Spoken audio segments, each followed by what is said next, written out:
Hello বন্ধুরা, কেমন আছো তোমরা সবাই? এই শীতের আমেজে আমি তো বেশ আছি। আচ্ছা বন্ধুরা, তোমরা বলো তো, তোমাদের কি আমার এই ছোট ছোট ভিডিওগুলো ভালো লাগে না? তাহলে তোমরা কেন দেখো না আমার ভিডিওগুলো? তোমাদের জন্য আমি এত কষ্ট করে ছোট ছোট ভিডিওগুলো বানাই, আর তোমরা কেউ দেখোই না। প্লিজ আমার ভিডিওগুলো তোমরা দেখো আর আমার পাশে থেকো। তোমাদের ভালোবাসা আমাকে হয়তো অনেক দূর অব্দি এগিয়ে নিয়ে যেতে পারবে। যাই হোক, যদি এরপরে আমার ভিডিওগুলো ভালো লাগে তাহলে অবশ্যই দেখো এবং একটা লাইক করে দিও। আর যদি আরো বেশি ভালো লেগে থাকে তাহলে একটা কমেন্ট আর একটু সাবস্ক্রাইব করে দিও।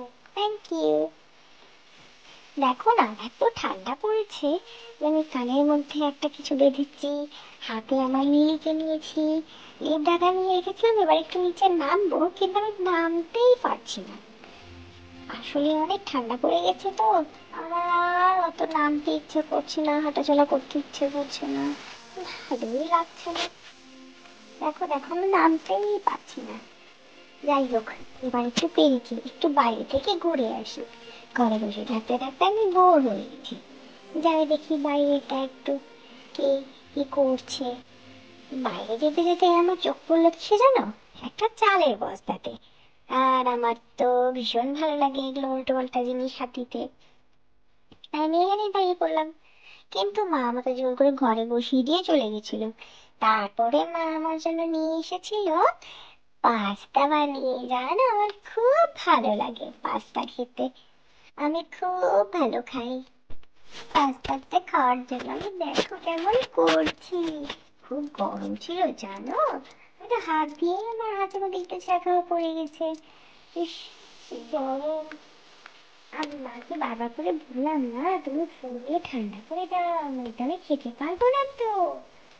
মা বললো একটু সামনে এখানে রাখো, তাহলেই খেতে পারবো। কিন্তু আমি জানো মাকে বারবার করে বললাম, না তুমি এখানে বসো, এখানে বসো।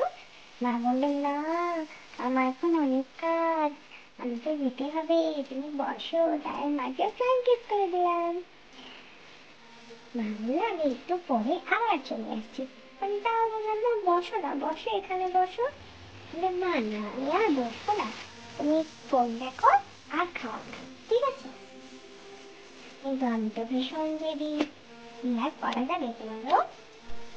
আমি এখন টেবিলে বসে বসে খাচ্ছিলাম, আর মা আমাকে দেখে অবাক হয়ে গেছে জানো।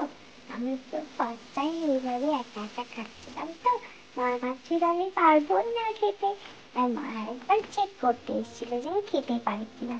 এসে তো পুরোই অবাক হয়ে গিয়েছে। আমি একা একা চামচ দিয়ে খাচ্ছিলাম, সেটা দেখে কেমন করে খাচ্ছি দেখো।